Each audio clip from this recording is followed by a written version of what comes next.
बोले भाई भेष की बदनामी हो, इससे अच्छा तो विवाह कर लूं। तो हमने कहा फिर ब्याह के बाद फिर रोजी रोटी का संकट आएगा, कैसे उसका पूर्ति होगी। बोले वो बंगाली बोलता है कि हमारे पास 2 रिक्शा हैं, एक रिक्शा तुम चला लेना और झोपड़ी में रहना हमारी छोरी के संग। हमने उनको पूछा कि चलो जो कुछ होना था सो हुआ, आप भजन के नाम पर तीव्र वैराग्य पूर्वक गए थे, लेकिन यह सच्ची बात बताओ, शरीर से कोई साधुता के विरुद्ध कोई अपराध तो नहीं बना? माने प्रत्यक्ष रूप से तुमने स्पर्श तो नहीं किया स्त्री का? तो बोले नहीं, अभी भगवान ने उससे हमको बचा रखा है। तो हमने कहा यदि हमसे पूछने आए हो तो हमारी बात मानो तो हम बताएं। हाँ बताइए। इसी समय आप सीधे पैदल गिरिराज जी चले जाओ, अपना आसन बासन कंबल कमंडल उठाने भी मत जाओ। बोले नित्य नियम का सामान उनकी सब द्वारा आ जाएगा, कहीं भी मिल जाएगा, छोड़ो। वहां गए तो फिर माया में जकड़े जाओगे, तो जाने थोड़ी देंगे वो लोग, अब चले जाओ। और गिरिराज जी प्रत्यक्ष श्री कृष्ण हैं, उनसे प्रार्थना करना कि हे प्रभु हमारी रक्षा करो। अब कुछ महीने वहीं रह जाओ गिरिराज जी, सब ठंडा हो जाएगा, बाद में आ जाना। आज्ञा मानी, बच गया। हम ये बात इसलिए कह रहे हैं, भगवान की प्रचंड माया जीव को कहां कितने नीचे गिरा देगी नहीं कहा जा सकता। इसलिए सदा अपने से बड़े संतों की, गुरुजनों की नजर में रहना और उनकी आज्ञा में रहना। हमने तो यही समझा है अब तक की आयु में, हरि गुरु संतों की कृपा से यही समझा। मनमाना कुछ नहीं करना, अपने गुरुजन जो आज्ञा दे दें उसको श्रद्धा पूर्वक पालन। उसका कारण यह है कि समर्थ पुरुषों की आज्ञा हो जाने पर फिर न विकार विघ्न पहुंचा सकते हैं, न देवी देवता विघ्न पहुंचा सकते, न सिद्ध विघ्न पहुंचा सकते, न ही माया विघ्न पहुंचा सकती। कोई विघ्न नहीं पहुंचाएगा, आप अपने लक्ष्य तक पहुंच जाएंगे। बस सद्गुरु भगवान के प्रति पूर्ण समर्पण। पूज्य श्री पंडित जी महाराज, गिरिराज जी वाले पंडित जी बाबा, वो कहा करते थे, साधक अपनो याई जन्म में पूर्ण कल्याण चाहे तो श्री सद्गुरु भगवान के हाथन में अपने आप को बेच दे। अपनी इच्छा सो कछु न करे, वे जो आज्ञा दें वह आज्ञा को श्रद्धा पूर्वक पालन करे तो वह को या ही जन्म में कल्याण है जाए। पंडित जी महाराज का वचन। तो यहां सब ब्रजवासियों का लक्ष्य कृष्ण बलराम की सुरक्षा, उनका प्रेम है, और उसमें बाधा पड़ रही है तो उनको अपने घरों को छोड़ने में एक क्षण नहीं लगा। सब कुछ त्याग कर बैलगाड़ियों में सामान भरकर सब चल पड़े। कहां गए? बनम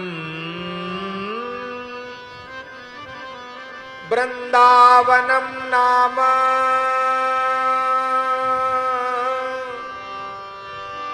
पशप्यम नवकाननम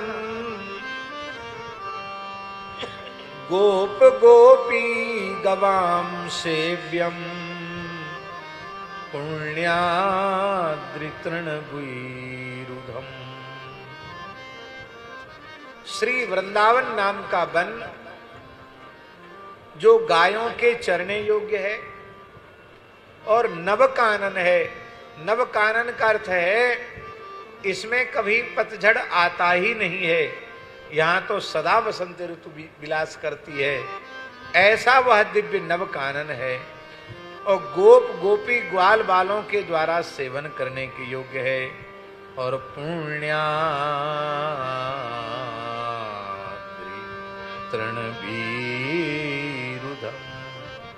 अद्रि तृण और विरुद्ध, इन तीनों के आगे सीता शरण जी ने तीनों के आगे पुण्य शब्द लगा है। इसका मतलब पुण्य अद्रि, पुण्य तृण और पुण्य विरुद्धम। वृंदावन के मध्य में श्री गिरिराज जी का स्मरण किया गया भागवत में।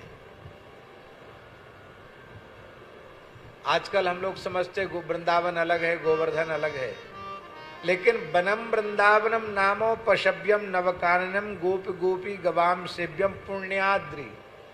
पवित्र अद्रि माने पर्वत श्री गिरिराज जी मध्य में विराजमान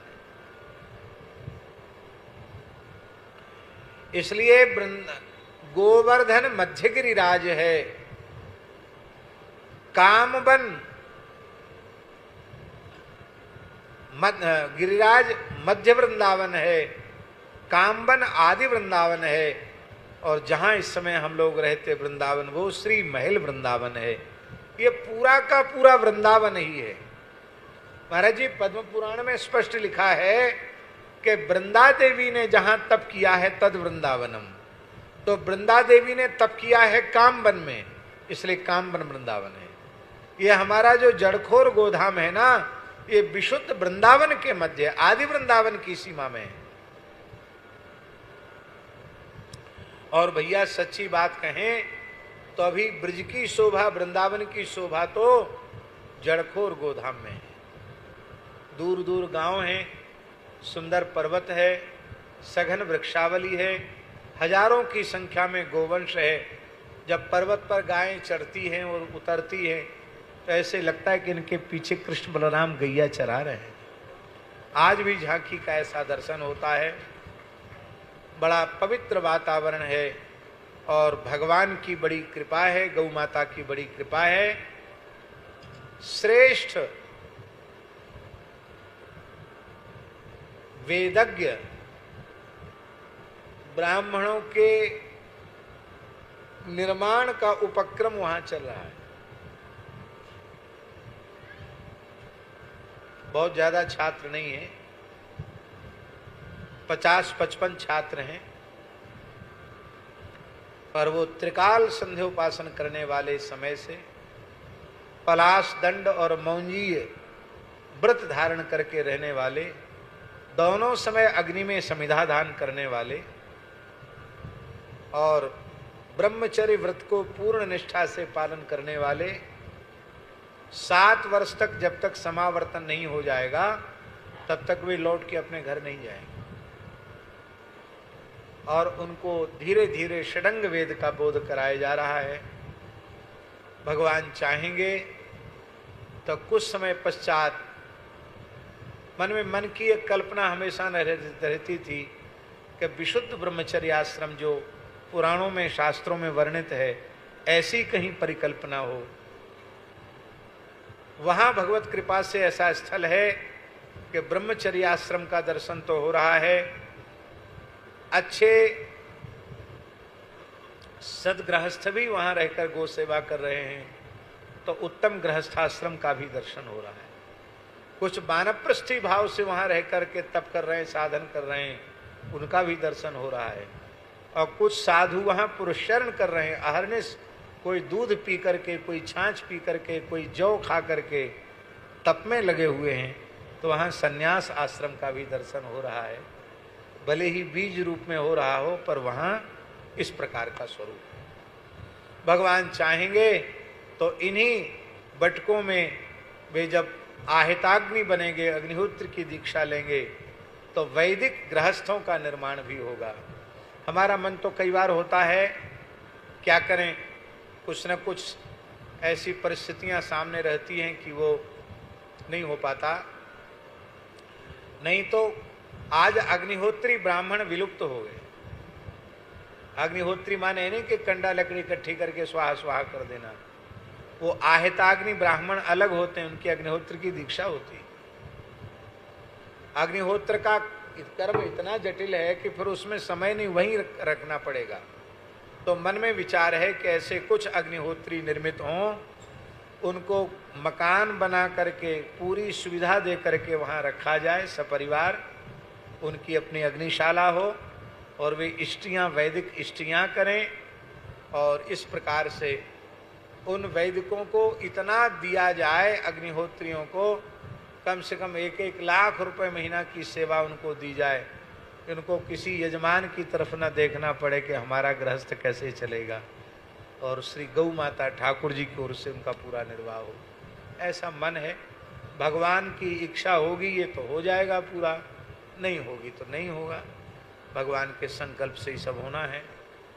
अपना तो किया हुआ ना आज तक कुछ हुआ है, और ना अपना किया हुआ आगे होना है।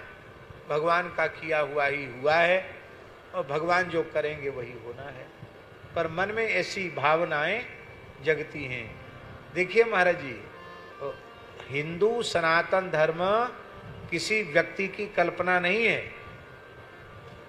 ये नित्य सिद्ध अनाद्य पौरुषेय वेद और वेद का भाष्य, इतिहास, पुराण, स्मृतियां, धर्म ग्रंथ, आर्ष ग्रंथ, इनके द्वारा प्रतिपादित जो विशुद्ध वर्णाश्रम व्यवस्था है, उस विशुद्ध वर्णाश्रम व्यवस्था का नाम है सनातन धर्म। और उस व्यवस्था से हटकर कुछ भी आप सोच करके और हिंदू सनातन धर्म की केवल एक समूह को इकट्ठा करके रक्षा करना चाहेंगे तो रक्षा नहीं होगी। थोड़े से एक मुट्ठी लोग यदि विशुद्ध वर्णाश्रम धर्म का पालन करने वाले हो जाएंगे तो उससे वैदिक सनातन धर्म सुरक्षित हो जाएगा।